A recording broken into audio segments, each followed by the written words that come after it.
All right, how's it going, everybody? Joel Norton here, and today I am reviewing Cartoon Darkness by Amyl and the Sniffers.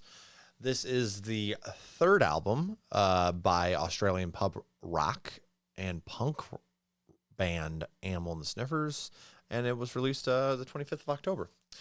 I've been pretty excited to get into this, and I finally just got done reacting to the album itself, and you can find that on our Patreon. But for now, let's jump into what I think of this album as a whole.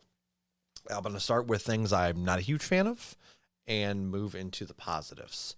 The biggest issue I had with this album was actually the lack of the song Facts. Like, I don't understand what happened. Like, why it didn't get released with the rest of the album, because that was like my favorite song. Like, that song is a banger, and it's nowhere to be seen here. So hopefully it pops up on the deluxe, but shocked that that didn't make it on the actual album itself. Facts is a banger. If you guys haven't heard it already, it dropped with You Should Not Be Doing That, and go look it up. It's really good. So that's one of the biggest takeaways I have here. I was excited I was kind of looking through the songs as we reacted to kind of see what songs I've already heard from the album. And there was like one missing. I just couldn't figure it out. It's Facts. So that was a little bit of a bummer. And that being said, at times the lyrics and the vocab was a little bit more slangy. And I get with the style that's kind of going on here, that's kind of necessary. And there were songs that I really liked that on, like the motorbike song where she says Harley D or Modi B as instead of a motorbike. So there's times where it works for sure, but there's also some spots where it just comes off kind of hard to follow. And again, this could just be from an American mindset, and it could be, like Australia could have some language differences for sure. I'm not sure.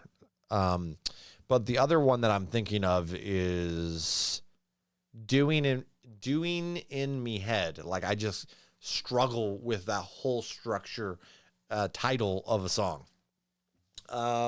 We have a song called Pigs, and it's not about cops. What is happening? What are we doing here? I thought for sure a punk band, the song Pigs would be about cops, right? It's not. There were some interesting choices. Like, they tried to swap things up and kind of get experimental at times. And there was a few tracks that this just really didn't pay off for me. Me and the Girls with the robotic voice kind of left me feeling like, what are we doing here? And Teeny Bikini was pretty rough. I think out of the entire album, I think Teeny Bikini was the worst. And I'm offended that won out over Facts. It's more of a vocal delivery there. And those are really the only negatives I have for this album. The positives are very big. I think the biggest track on this album is Chewing Gum. The motorbike song was really solid. You Should Not Be Doing That. And Big Dreams are some of my favorites. I really think that Amy vocally nailed the Big Dreams vocal parts. But there were some spots on some other ones. I want to say it was like Going Somewhere. It's a little bit of a slower tune. I've listened to this album twice, so I'm not super familiar with it yet, but yeah. Going Somewhere, I think, was the other one. It kind of felt a little lackluster. But no, there's some really strong albums here. The guitar riffs are fucking fire. Amy's vocals just spitting and flowing and just going to town. I loved it. The entire instrumental, like, shout out to the boys like that are, behind Amy for sure. But like, you guys are killing it. Like, fantastic job. Like, there were several times where a song was lacking a little bit and y'all just spiced it up just enough that, not just enough. Like, there was like Big Dreams was a great one. There's that fucking killer guitar solo at the end. Blows me out of the water. Fantastic. But no, this is fantastic. I think rating wise, I'd probably go with a 7.1. Let's go flat 7. Flat 7. Most of this besides Teeny Bikini made it into my playlist. Me and the Girls is going to be one that probably ends up falling out, but we'll get up to that. We'll see what happens. But this year is the first time I've honestly heard Amyl and the Sniffers, and I only have a few tracks from their older stuff. So I'm really excited to dig in and kind of see what else Amyl has to offer. I loved when I was doing a little research on the band itself and why they were called Amyl and the Sniffers. I saw that they said something along the lines of, in Australia, Amyl is what they call poppers, and they felt that the band was just like a popper. You sniff it, you feel great for 30 minutes, and then you have a headache later.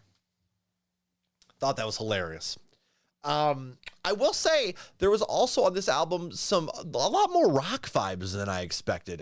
And like, obviously there is that old school, like almost, I don't know what era it reminds me of. But I want to say like 80s rock.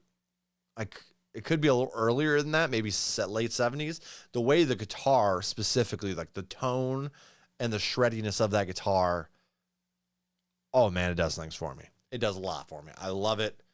If you guys haven't already, Cartoon Darkness is the album name. Make sure you go out there, grab the album, grab some merch from Amyl and the Sniffers, get on their socials, support the artist you enjoy. I know I'm going to. And I'm Joel, and I hope you guys enjoyed my mini review of Amyl and the Sniffers' new album, Cartoon Darkness. I definitely think you should go check it out.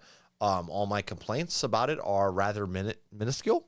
So, yeah, like a 7. That's well over average. So I'm excited. I'm excited to kind of go back and delve more into their old stuff to kind of really discover this band. I see they're going to be in the States next year, so I'm going to grab tickets, hopefully, if they don't sell out quick. Pretty stoked about it. So shout out to them. Congrats on the album release.